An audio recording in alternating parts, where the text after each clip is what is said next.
Hello అండి అందరికీ welcome back to my YouTube channel. ఈరోజు మనం ములక్కాడ పచ్చిరొయ్యలు కాంబినేషన్లో కర్రీని చేయబోతున్నాము. ఇంతకు ముందు ఎప్పుడు ఈ రెసిపీని ఎవరు ట్రై చేయకపోతే ఖచ్చితంగా రెసిపీని ట్రై చేయండి, చాలా బాగుంటుంది. వీడియోని చివరి వరకు చూడండి.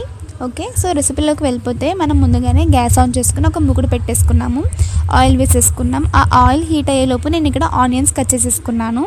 మీరు చూసారు కదండి ఆనియన్స్ ఎలా కట్ చేసుకున్నానో, కొంచెం చిన్నగా కట్ చేసుకోవాలి. కట్ చేసుకున్న ఆనియన్స్ని మనం మూకుడులో వేసుకొని చక్కగా మగ్గనివ్వాలి. సో నేను ఆనియన్స్ వేసి మూత పెట్టేశాను. ఇప్పుడు పచ్చిమిర్చి టమాటా కట్ చేసుకుందాము.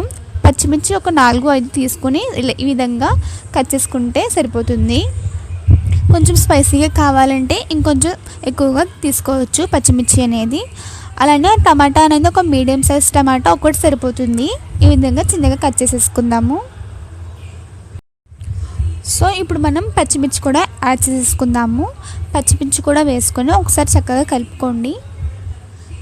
సో ఇప్పుడు మళ్ళీ పచ్చిమిర్చి వేసిన తర్వాత టమాటాలు అనేవి మనం వేసేసుకోవచ్చు. సో టమాటాలు కూడా వేసేసుకొని అంతా కూడా ఒకసారి కలుపుకుందాము.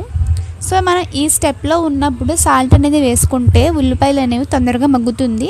సో ఇది ఒక టిప్, చాలామందికి తెలిసే ఉంటుంది కానీ కొంతమందికి తెలియదు కదా. సో నేను ఉప్పు వేసుకుంటున్నాను, కల్లుప్పు. సో కల్లుప్పు కూడా వేసుకొని చక్కగా కలుపుకుందాము. ఇప్పుడు మనం కొంచెం పసుపు కూడా వేసుకోవాలి. పసుపు కొంచెం వేసుకుంటే సరిపోతుంది, ఎక్కువ అవసరం లేదు. పసుపు కూడా వేసుకొని అంతా చక్కగా కలిసేలాగా కలుపుకోవాలి. సో నేను ములక్కాడ అనేది ఈ విధంగా కట్ చేసి పెట్టేసుకున్నాను. తొక్క కూడా నీట్గా తీసి పెట్టుకున్నాను. సో ఇప్పుడు మనం ఆ ములక్కాడలు ఒకటి దాంట్లోకి వేసేసుకున్నాము. ములక్కాడ కూడా అంతా చక్కగా ఒకసారి కలుపుకోండి. సో ములక్కాడ వేసేసాం కదండి, ఇప్పుడు కాసేపు ఆగాలి. సో దాని తర్వాత మనం ఏం చేస్తున్నామంటే పచ్చిరొయ్యలు అన్నాను కదా. సో పచ్చిరొయ్యలు అనేవి నేను ముందుగానే కాస్త వేయించుకొని ఫ్రిడ్జ్లో పెట్టేసుకున్నాను. సో అందుకని అలా ఉన్నాయి. సో అయితే ఇప్పుడు పచ్చిరొయ్యలు అన్నింటినీ కూడా కొంచెం కొంచెంగా వేసుకుంటున్నాను నేను. ఎంత కావాలో అంత క్వాంటిటీ చూసుకొని వేసుకోవాలి. సో ఈ విధంగా పచ్చిరొయ్యలు అనేవి వేసుకుని అంతా ఒకసారి చక్కగా కలుపుకోండి. చూస్తున్నారు కదండి ఏ విధంగా ఉందో.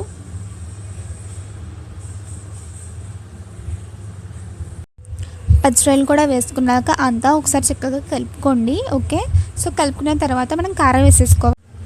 కారం ఒక 2-3 స్పూన్ల వరకు వేసుకోవచ్చండి. నేను 2 వేసుకొని ఇంకొంచెం అలా వేసుకున్నాను. మీరు ఎంత తినగలిగితే అంత. ఆల్రెడీ మనం చిల్లీ కూడా వేసుకున్నాం కాబట్టి ఇది చూసుకొని వేసుకోవాలి. ఓకే, సో కారం కూడా వేసుకున్నాక కారం అంతా కలిసేలాగా కలుపుకోవాలి మంచిగా.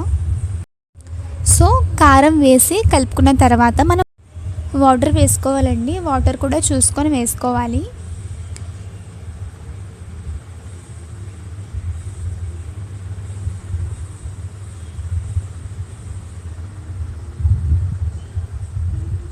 సో నేనైతే ఒక 2 గ్లాసుల వరకు నీళ్ళు వేసుకున్నానండి. నీళ్ళు వేసుకున్న తర్వాత చక్కగా ఒకసారి కలుపుకోండి. సో నీళ్ళు వేసేసిన తర్వాత దీన్ని అంతా కూడా మనం బాయిల్ చేయాలండి. హై ఫ్లేమ్లో పెట్టుకుని చేసుకోవచ్చు. అయితే నేను ఇప్పుడు కొంచెం కొత్తిమీర వేసుకుంటున్నాను, ఫ్లేవర్ బాగుంటుంది కదా. లాస్ట్లో వేసుకోవచ్చు, బట్ ఇప్పుడు కూడా వేస్తున్నాను.